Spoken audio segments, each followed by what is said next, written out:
Lecture 5 CE 206 water content determination. Water content determine करने के लिए 7 मेथड्स हैं।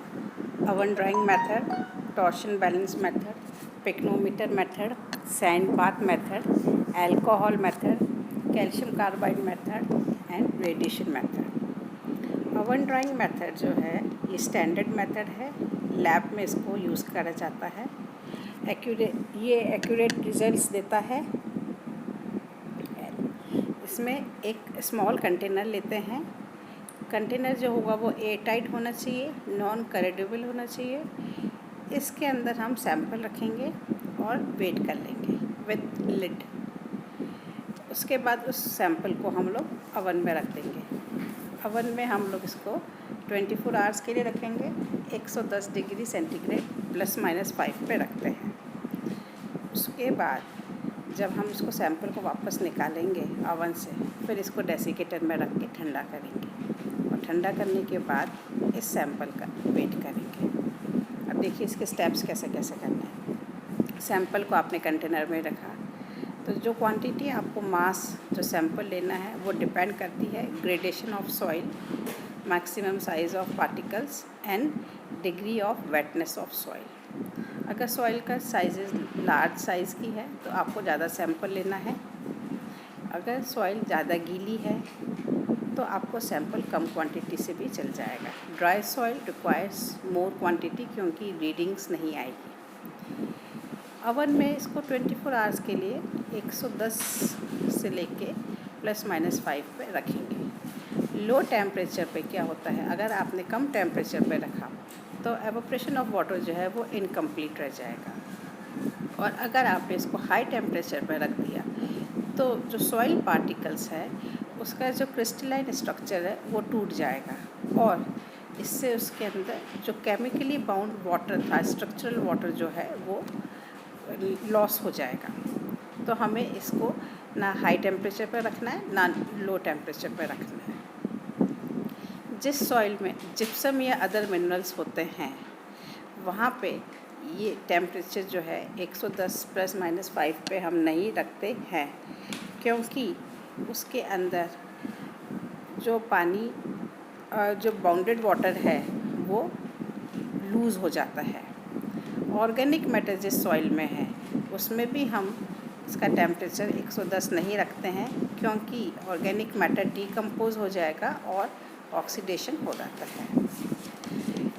जिप्सम और ऑर्गेनिक मैटर कंटेनिंग सॉइल्स को हम लोग 60 डिग्री से 80 डिग्री सेंटीग्रेड पर रखेंगे ओवन में और 24 आवर्स से ज़्यादा टाइम के लिए रखते हैं। वाटर कंटेंट निकालने का फॉर्मूला ये रहा। Water content is mass of water upon mass of solids. Mass of water कैसे निकालेंगे, इससे सबसे पहला जो मास है m1 है वो सिर्फ मास ऑफ कंटेनर होता है। m2 जो है वो मास ऑफ कंटेनर जिसमें सैंपल भी है। सैंपल में क्या क्या चीज़ें आएंगी, पानी and soil and water. m3 जो है वो mass of container plus dried soil only, ये रहेगा। वाटर कंटेंट होता है मास of water upon mass of solids. तो मास ऑफ वाटर कैसे निकालेंगे, m2 माइनस m3। m2 में पानी है, सॉइल है और कंटेनर विथ लिड। m3 में सॉइल सैंपल है एंड कंटेनर विथ लिड है, दोनों का डिफरेंस से पानी बचेगा। m2 minus m3 upon mass of solids जो होगा वो होगा m3 माइनस m1। तो इससे आप वाटर कंटेंट निकाल लेंगे। हम लोग 2 डिजिट्स तक आंसर निकालेंगे। फिर है टॉर्शन बैलेंस मेथड। इसको रैपिड मॉइस्चर मीटर से भी बोलते हैं।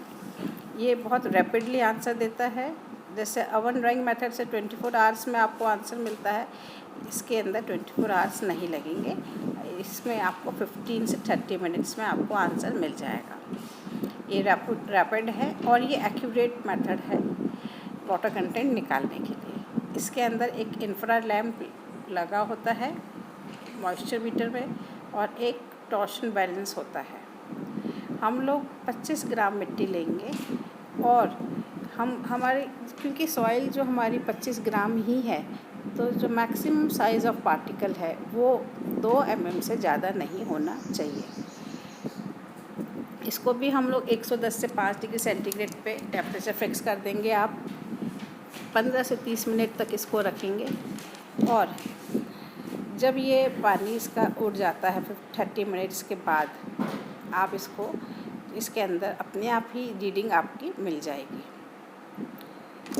सैंपल जो है विच क्विकली रीएब्जॉर्ब्स मॉइस्चर आफ्टर ड्राइंग, उसके लिए उस तरह के सैंपल्स में ये बहुत सूटेबल है। फिर है पिक्नोमीटर मेथड। पिक्नोमीटर मेथड के अंदर एक ग्लास जार होता है। Pycnometer is a glass jar जिसकी कैपेसिटी 1 लीटर हम लोग लेंगे। इसके अंदर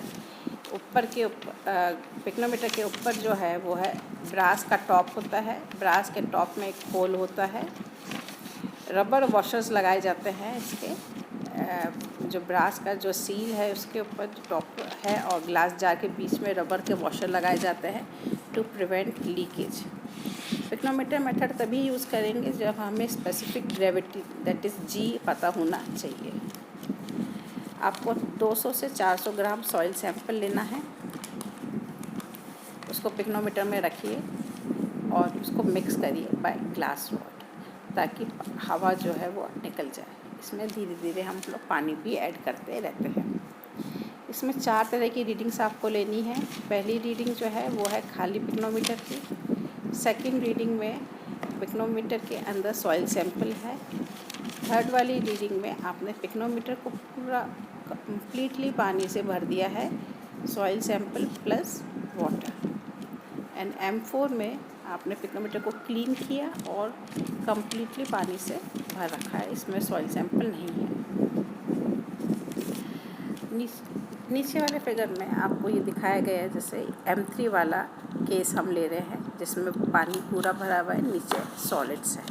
सॉलिड्स का मास है MS और टोटल मास है M3। मुझे चाहिए वॉल्यूम ऑफ सॉलिड्स। वॉल्यूम कैसे निकालेंगे? G is equal to mass of solids upon volume of solids rho W। तो वॉल्यूम ऑफ सॉलिड्स कितना हो गया? MS upon G rho W। ये सॉलिड्स का वॉल्यूम है। इस वॉल्यूम में सॉलिड्स की जगह जब हम पानी भर देंगे तो ये M4 बन जाएगा। तो हमें कितना पानी का मास कितना चाहिएगा इसको भरने के लिए? M4 for VS volume. कैसे निकालेंगे? डेंसिटी पानी की होती है MW upon volume of VW। VW कितना है? VS की जगह है, तो वैल्यूज पुट करेंगे तो MW आ जाएगा MS अपॉन G। तो वाटर कंटेंट कितना हो जाएगा? MW upon MS into 100। MW is equal to, अब आपको वाटर कंटेंट निकालना है। वाटर कंटेंट निकालने के लिए अच्छा, इससे पहले एक ये फॉर्मूला आपको और डिराइव करना है। M4 is equal to M3 में से MS निकाल दिया, सॉलिड्स को निकाल दिया और उसकी जगह आपने पानी का मास भर दिया। तो M3 minus MS plus MS G rho W into rho W। तो इसको आपने जब सॉल्व किया तो MS मास ऑफ सॉलिड्स आ गया M3 minus M4 into G upon G minus 1। अब मुझे निकालना है मास of water. Mass of water कैसे निकालेंगे? M2 में से M1 माइनस किया तो पानी क्या क्या बचा? पानी और मिट्टी। अब इसमें से सॉइल माइनस कर दूंगी तो सिर्फ पानी बचेगा।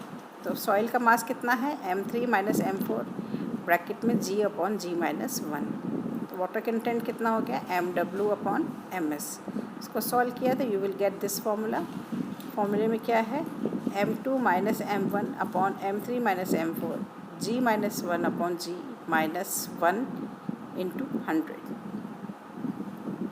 पिक्नोमीटर का मेथड हम लोगों के लिए कोर्स ग्रेन सॉइल के लिए मोर सूटेबल है।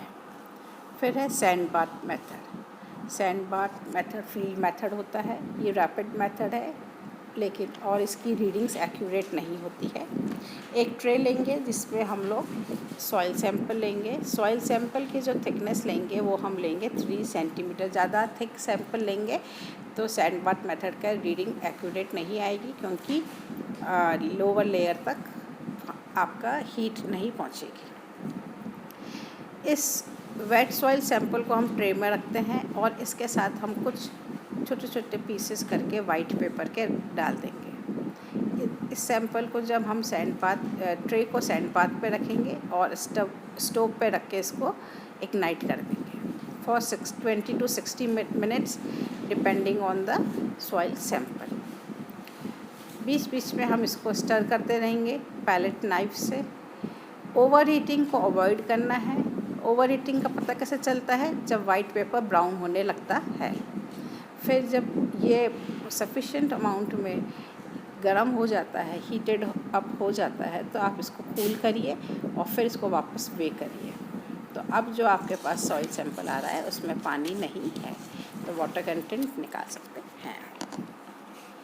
फिर है अल्कोहल मेथड। अल्कोहल मेथड जो है, इसमें सॉइल सैंपल को एक एवोपरेटिंग डिश में ले लेंगे।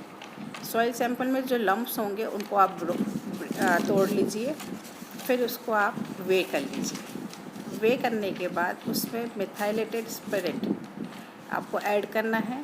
1 ग्राम सॉइल सैंपल में 1 ml मिथाइलेटेड स्पिरिट ऐड करेंगे।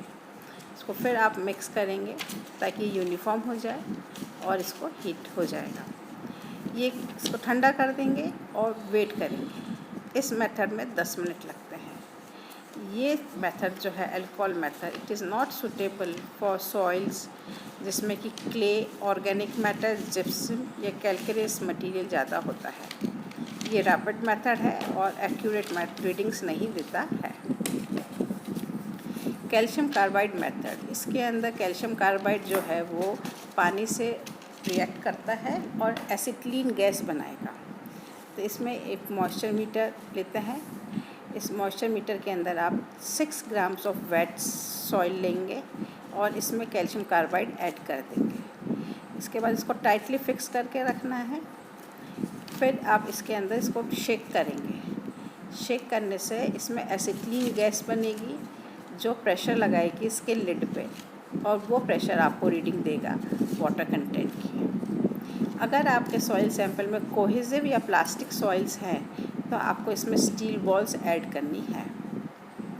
इसके अंदर जो रीडिंग आती है वाटर कंटेंट, वो आती है based on the total mass, यानी कि m' जो है वह है मास of water upon total mass. Water content जो होता है वो होता है मास of water upon mass of solids. यहाँ पे सॉलिड्स की जगह टोटल मास आ जाएगा। फिर टोटल मास की जगह हमने क्या लिख दिया? Mass of water plus mass of solids. तो 1/m' is equal to mw plus ms upon mw which is 1 + 1/w। तो वाटर कंटेंट जो आ गया वो आ गया m' upon 1 - m'। Last method है रेडिएशन मेथड। ये फील्ड मेथड है। इसमें रेडियो एक्टिव आइसोटोप्स यूज़ करते हैं। कोबाल्ट यूज़ करेंगे आप, कोबाल्ट 60। फिर इसमें एक स्टील केसिंग लेंगे। स्टील केसिंग के अंदर हम लोग कैप्सूल इंसर्ट करते हैं। इस कैप्सूल के अंदर आपका कोबाल्ट है। फिर इसको आप लोग जो स्टील केसिंग है इसको बोर होल में, फील्ड में आप इसको इंसर्ट कर दीजिए। वहाँ पे आपके जो सॉइल सैंपल है आसपास, जिसका कि आपको वाटर कंटेंट निकालना है। सेकंड जो स्टील केसिंग है वो रिसेप्टर है, उसमें एक डिटेक्टर लगा होगा। होता ये है कि जब आप रेडियो एक्टिव मटेरियल आप इसमें प्लेस करते हैं स्टील केसिंग में, तो उसमें से रेडिएशंस निकलेंगे।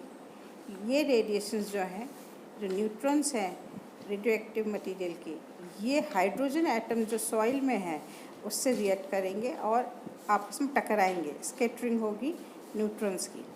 इस स्कैटरिंग के कारण जो न्यूट्रॉन्स हैं वो अपनी एनर्जी लूज़ करेंगे।